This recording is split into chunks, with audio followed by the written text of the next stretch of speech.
Hi everybody, this is Professor Allen. It is the 23rd of April and this is going to be the start of my Chapter 8 lecture series. This is the first of, I don't know, might be 3 or 4 lectures that might well be the last lecture series we do. I'll do my best to make sure we meet the curriculum without overloading us, okay?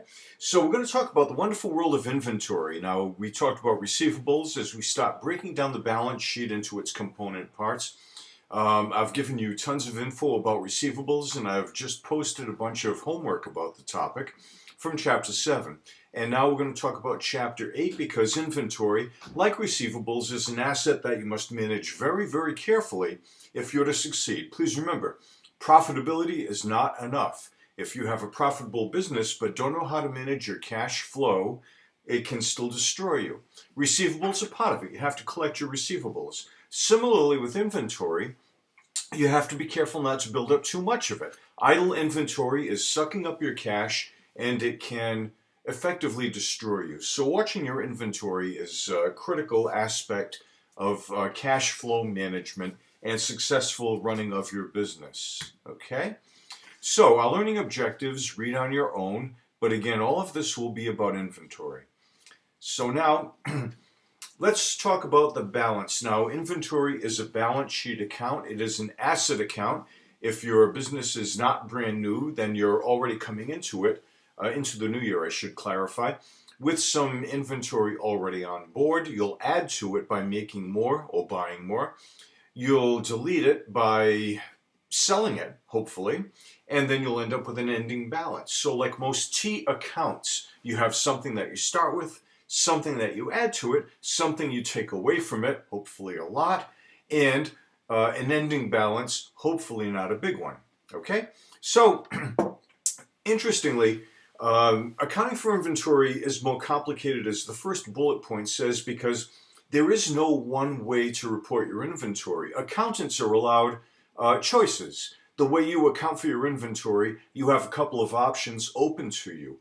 And if you're a worldwide company, you have even more options open to you. In fact, when it comes to inventory, we do a couple of crazy things here in the United States. One thing in particular that nobody else in the world does. That's one of the problems with adopting international financial reporting standards, is that we would have to give up one inventory reporting method that we've used for years and years and years.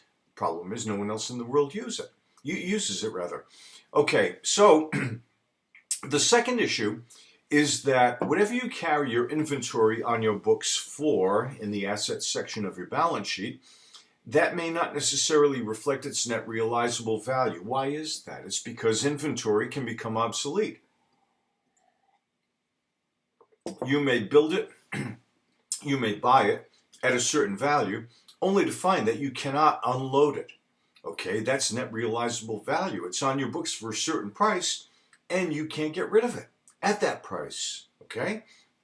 So that means you have to read the notes. Remember, financial statements are not complete without reading the notes that go along with them. They are a part of the financial statements, and GAAP requires them to be there. Okay? So that means if you put down a number for inventory on your balance sheet, the reader of that financial statement may not necessarily be understanding what he or she has to know to make a good decision about your company. These are all limitations about the reporting of inventory on your balance sheet, ladies and gentlemen. Inventory is carried at cost. Cost. Now, inventory, let me see. You're going to make it or buy it at a certain price. It will be on your balance sheet at that price. We call that cost. Okay, so you say to yourself, well, I intend to sell it. I'm going to mark it up. I'm going to sell it at a certain price. Why don't I carry it at that price? You can't. Okay? You would be violating the conservatism principle by anticipating profit.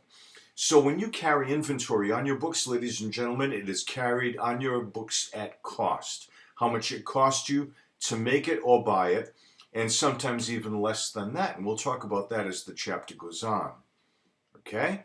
Now, inventory, this is a very key phrase, friends.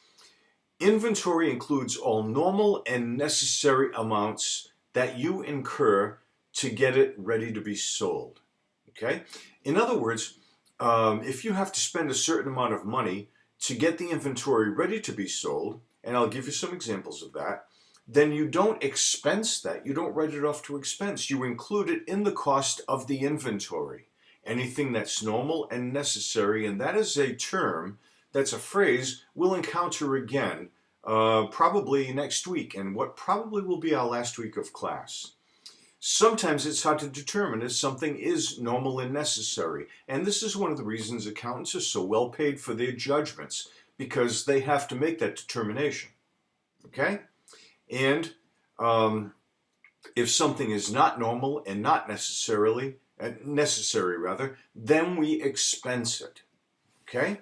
Why? To be conservative, as it says. Okay, so this is a really nice example. We're going to buy one bike, okay? We are Ryder, and we're going to buy a bike model called XY7. We buy it on credit, and our intention, of course, is to sell it. We don't buy inventory unless we intend to sell it. We're buying it from a company called Builder Company. They charge us $250 for this bike, and then we have to spend $9 to get it from them to us. Someone's going to pay for the truck, right? Sometimes it'll be them, sometimes it will be us. And then we're going to have to spend another $6 to put this thing together. It's going to show up in pieces, presumably. All right, so we pay $250. We have to pay freight of $9, and we have to pay $6 to put it together, because unless we do, we're not going to sell it. Okay? So what is the cost of this bicycle to us? All right. Now remember, a subsidiary ledger is a secondary set of books that keeps track of all of the detail supporting a primary number. Like you've got one number in accounts receivable, $3 million. Oh, who is it? How much does each customer owe you? You need a subsidiary ledger to explain it. A subsidiary ledger helps. It supports. Now we're going to have one for inventory too, because we could have thousands and thousands of articles of stuff in our inventory. We need some detail to show you how that total breaks down. Here we only have one bike, so let's just deal with that one bike for now. Okay, the invoice price, the guy we sold it, who sold it to us, I should say, the guy we bought it from, charges us $250. We have to pay for the freight. We agreed that we would pay for the freight. That means another $9 has to be added, and we have to spend $6 to put the thing together. So $250 plus 9 plus 6 is $265. It's not just the $250 cost that we paid for this thing. It's all of the added, here's that phrase now, normal and necessary costs to get it ready for sale. We have one bike, and it's now going to be in our inventory account for $265. All right, now, once in a great while, we as the seller or we as the buyer will negotiate and say, look, we're doing things on 30-day terms, but can we make the payment happen a little more quickly? Okay? The person selling you this bike may say, you're going to pay me how much you owe me in 30 days, but if you pay me sooner, I'll let you chop a little bit off the price. We call that a discount. Okay? All right, a cash discount to be specific. All right, now, if you are the seller, that is not a good thing. I'll show you why later. If you're the buyer, that's a wonderful thing. It's a wonderful way to finance. If you are offered a chance to get a discount by paying early by the person selling you goods, always, always, always take advantage of it. If you are the seller and your buyer is asking you for discount terms, you say no. You may have no negotiating power, but if you do, say no. And again, I'll prove this later. It's not a good idea for the seller. It's a great idea for the buyer. So now, you're going to see terms like this, ladies and gentlemen. 210N45. What does that mean? That translates as 2% 10 days or net 45. In plain English, that means you've got 45 days to pay. Those are the terms that have been negotiated between you, the buyer, and the other person, the seller. But If you pay it in 10 days or less, you can chop 2% off that price. That's a good deal for you. Lousy deal for them. Okay? However, if you do not take that 2%, if you do not pay that bill in 10 days, then you still have to pony up the entire amount due in 45 days. That's how you read that statement. You'll find all kinds of terms like that. It might say 110 net 30. That's a very common one. Okay? All right. Buyers will take advantage of this if they're smart because it relates to a high rate of interest being earned. You know what? I'll even tell you something, guys. If you have to borrow money from your bank on your line of credit, if you're the buyer, you should. Because it's going to cost you less interest rather to borrow that money from your bank and pay them the interest, all right, considering what you're saving by taking advantage of these terms. In other words, a cash discount like this translates to a very large rate of interest per year. That's why as a buyer you want to do it, and why as a seller you don't want to offer it. All right. So now you, writer, the buyer, get an invoice, a bill, from the person selling it to you for $250, okay, with the terms 210 net 45. If we pay in 10 days, what do we get to do? We get to chop $5, 2% of $250 off that payment. We will only pay them $245, and that satisfies our obligation to them. If we pay them in more than 10 days, no, we don't get to take it. As a practical matter, I think you see where this could go. You get some clowns paying you in 15 days and trying to take the discount anyway. No, it doesn't roll like that. Okay, so what we're doing, friends, is we are dealing with what is known as a perpetual inventory system.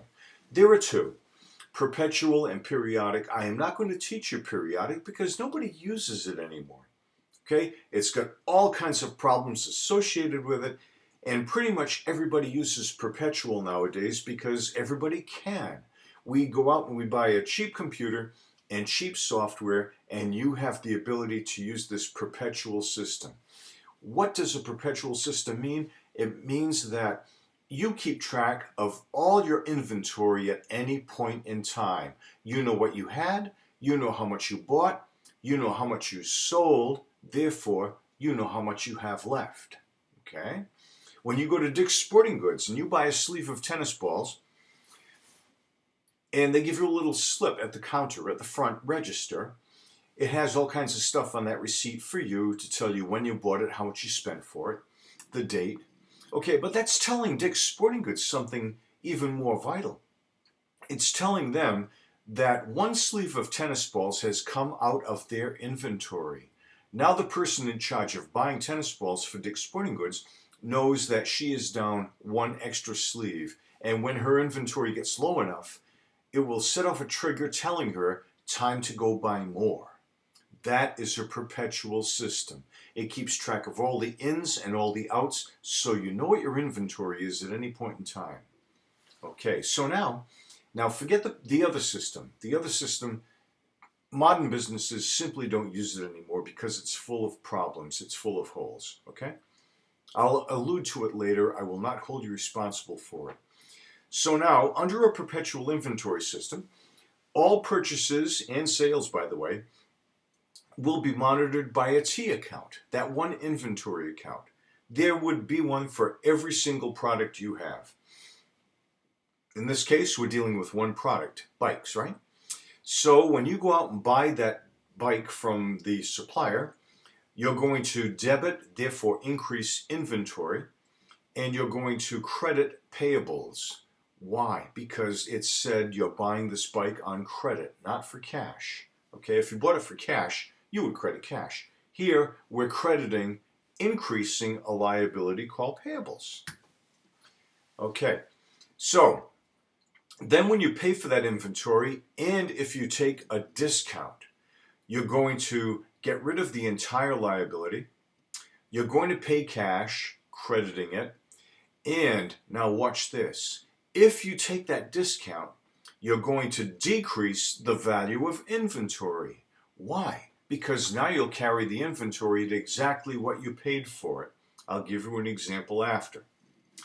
All right. Now, what about that $6 assembly cost? We're not going to expense that. We're going to increase the value of our inventory by that $6, and we're going to pay the person who assembles it cash, presumably. These are all the ins and outs of this perpetual inventory move. Okay, so now let's put actual dollars on this by looking at our company rider. All right. Now, we are going to take advantage of that 2% discount. In other words, we're going to pay that bill within the 10-day period that they're giving us. So here's what happens. First of all, you buy the bike for $250, increase inventory, increase accounts payable, $250. Okay? Secondly, you're going to pay for that bike in 10 days. That means you can chop $5 off what you pay them. You're not going to pay them $250, you're going to pay them $245. The entire liability has to go away. So we debit payables for $250. That liability is now dead. Cash, we're only writing a check for $245 because we're taking that discount. So what do you credit for the difference? We credit inventory. Now you'll notice that inventory increased by $250. Now we're decreasing it by $5. So the carrying value of that inventory is now accurately stated at what we really paid for it, $245. All right. Now we're going to pay for the freight. We apparently agreed to pay for the truck to get that bike in parts, I guess, from the seller to us. So we add that to the value of our inventory. It's a normal and necessary cost. We increase inventory by $9 and we pay the trucker cash of $9. Cash comes down. Lastly, we pay one of our employees or a contractor or some dude to put the bike together because we can't sell it until we do. Therefore, it becomes a normal and necessary cost of getting that bike into a saleable condition. So we add that to the inventory. We do not expense it. Increase inventory by $6, decrease cash because you're writing someone a check by $6. The gross method is pretty much what most accountants I've met in business use. The net method I do not recommend, and therefore I'm not going to teach it to you. We anticipate the discount. We say if we're entitled to $210 net $45, we'll put it on the books at $245 right up front because we know we're going to do it. No, we don't like that because that kind of is contradictory to the conservatism principle. A bookkeeper may make a mistake and pay for this late and sacrifice the discount. So we don't use the net method, we use the gross method. Okay? All right, periodic system, you may skip this. We're not going to study the periodic system. It is obsolete and nobody basically uses it. Okay, so you may skip the next several slides. Okay, now we're going to get to a couple of freight alternatives. It's called FOB. Remember, someone's got to pay for the truck. That means two things. Number one, someone's got to write a check to a trucker. Number two, someone has got to be responsible for that freight. Someone has to own it, in other words. Either the seller owns it while it's on the truck, or you, the buyer, own it while it's on the truck. You have to agree with the seller on that if you are the buyer right up front. Who's going to pay for the truck? And if the thing drives off the Braga Bridge and is destroyed or catches fire or is stolen, who is going to file the insurance claim? Someone's got to own it, and two people can't own it, obviously. FOB, which means free on board, that's an old-fashioned term, indicates when title passes, when someone owns it or fails to own it, okay? We have to know who owns it while it's on the truck. The trucker generally does not own it, okay? It can happen one of two ways. FOB destination and FOB shipping point. FOB destination means that title does not transfer until the thing is offloaded at the buyer's destination. The entire time that the thing is on the truck, the seller still owns it. Okay? So FOB means title transfers at the destination when the truck arrives at the buyer's location. Okay? At that point, the buyer will sign for it, assume ownership, and now he or she owns it. As opposed to FOB shipping point. That means title transfers as soon as the seller puts it on the truck, shuts the door, it's on the truck, it's rolling, and title has now passed to the buyer. The buyer has legal ownership and responsibility for the goods as soon as it rolls out of the seller's location. Please know those for me, okay? All right. So, whoever holds title to the merchandise during its delivery usually will have to pay the trucker. They'll have to pay the freight.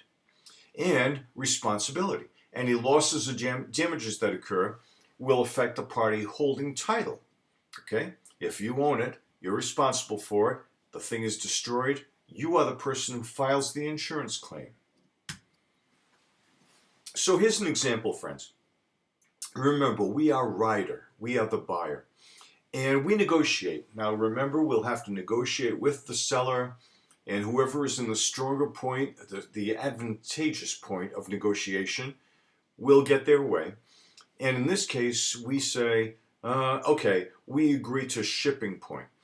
In other words, the seller probably had a stronger negotiating position and says to us, look, if you want to do business, you guys pay for the truck. As soon as I put it on the truck and it starts rolling toward your place, it's yours, you own it. That's what FOB shipping point means. Title has passed as soon as that truck rolls out of the seller's location.